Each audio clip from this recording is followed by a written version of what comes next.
Bonsoir à tous. L'objectif de ce speech est d'essayer de donner quelques clés pour comprendre les interventions qui vont suivre.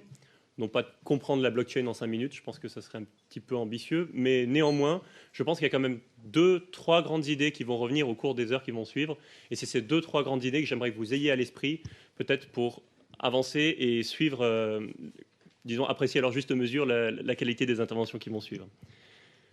D'où vient la blockchain? Pour comprendre ça, je pense qu'il faut revenir à 2008, se remettre dans le contexte, c'est-à-dire c'est un contexte de crise financière, un contexte de crise de confiance surtout dans les États, dans les banques, dans les monnaies.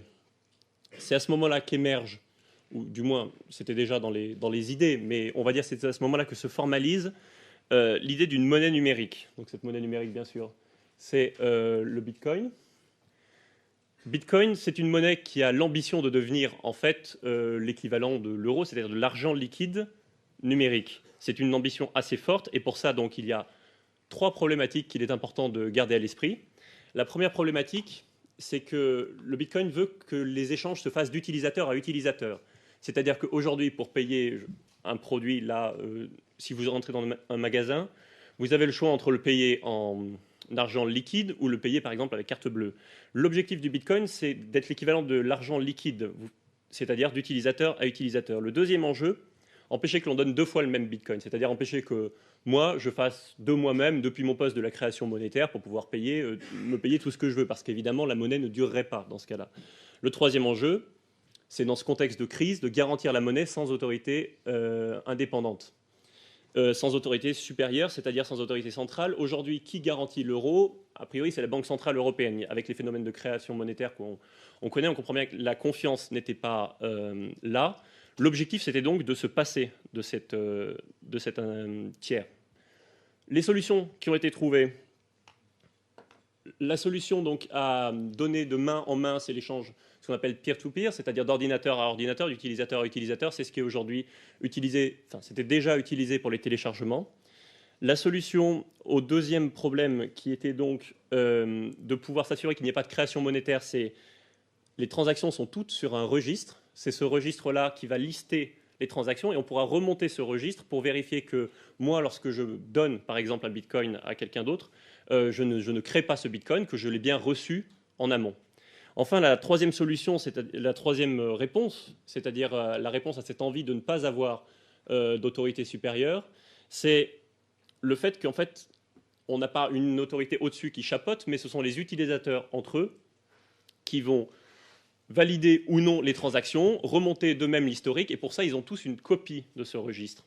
Et c'est-à-dire que ce n'est pas qu'on a un registre quelque part qui est stocké dans un serveur et après on fait des copies. Non, c'est que un certain nombre d'utilisateurs ont des copies de ce registre qui sont mises à jour régulièrement.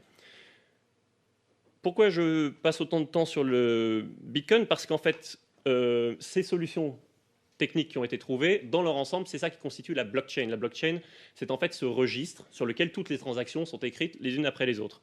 Je pense qu'il y a un certain nombre d'entre vous qui le savent, mais je pense que c'est important de revenir là-dessus.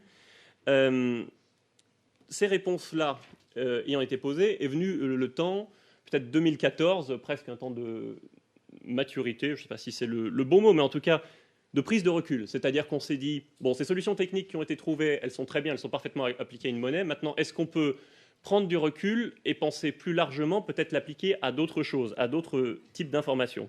Et donc, on a commencé à raisonner autrement. On a commencé à considérer cet échange peer-to-peer, finalement, c'est de la désintermédiation. Avant, il y avait un intermédiaire, maintenant, il n'y en a plus. Ce registre qui liste toutes les transactions, ça permet une traçabilité.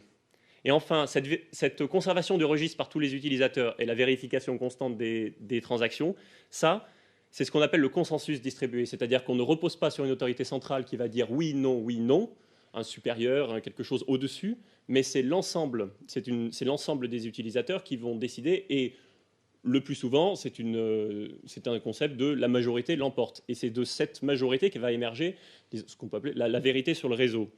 Désintermédiation, traçabilité et consensus distribué sont sans doute 3 éléments qu'il faut garder à l'esprit tout au long de cette conférence. Il y en a d'autres.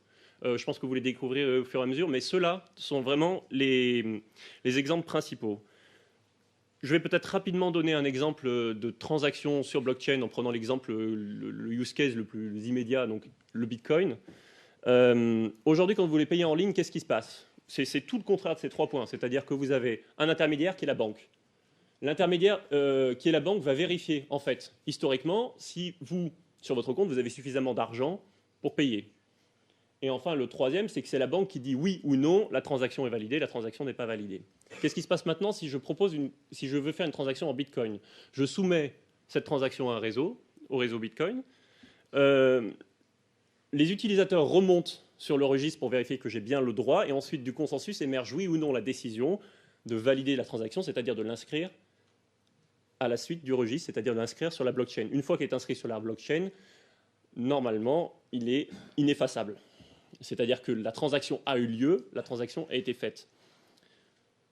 Voilà, c'est un aperçu très rapide, mais je pensais vraiment que c'était important que vous gardiez en tête désintermédiation, traçabilité, consensus distribué, parce que en fait, ça a des conséquences immédiates qui expliquent l'intérêt de la blockchain pour un certain nombre d'applications, et qui expliquent aussi pourquoi est-ce qu'on va avoir un aussi large aperçu ce soir, et aussi peut-être pourquoi vous êtes aussi nombreux.